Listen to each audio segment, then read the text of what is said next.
Imagine living in a time when the concept of personal hygiene was vastly different from today. In the Middle Ages, toilet paper was a luxury few could afford. Instead, people used a variety of materials from leaves to rags and even stones. Yes, you heard that right, stones.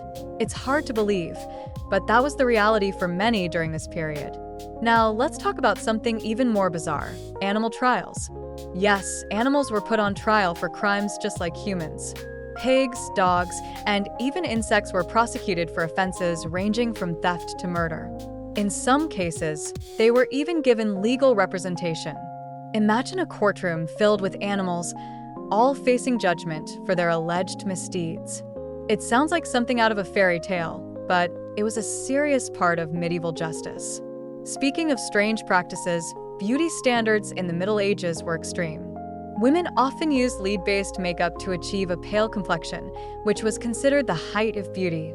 This toxic trend led to serious health issues, but the desire to conform to societal expectations was so strong that many women risked their lives for the sake of beauty.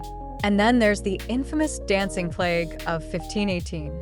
In Strasbourg, people were struck by an uncontrollable urge to dance for days on end.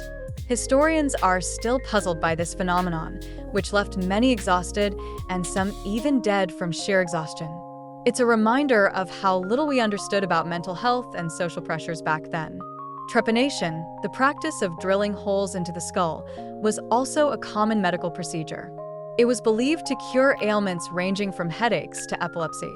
While it sounds barbaric today, many believed it released evil spirits or pressure from the brain.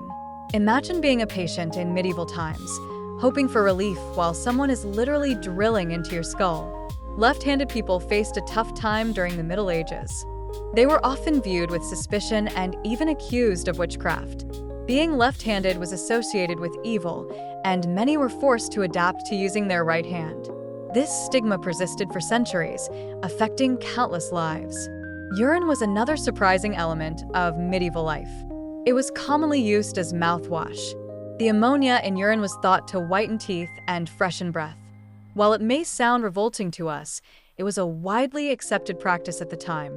Who knew that something so unpleasant could be considered a dental hygiene solution?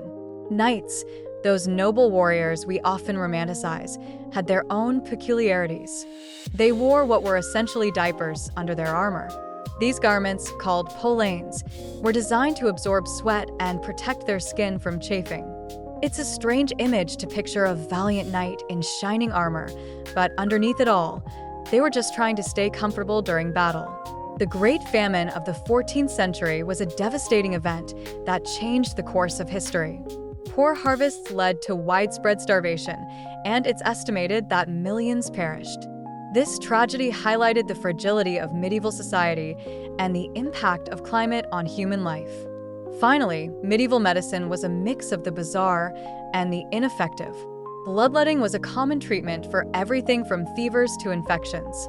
Physicians believed that balancing the body's humors was essential for health, leading to some truly questionable practices. It's astonishing to think about how far we've come in understanding medicine compared to those times. The Middle Ages were filled with wild and unbelievable facts that challenge our perceptions of history. From strange beauty standards to bizarre medical practices, this era was anything but dull.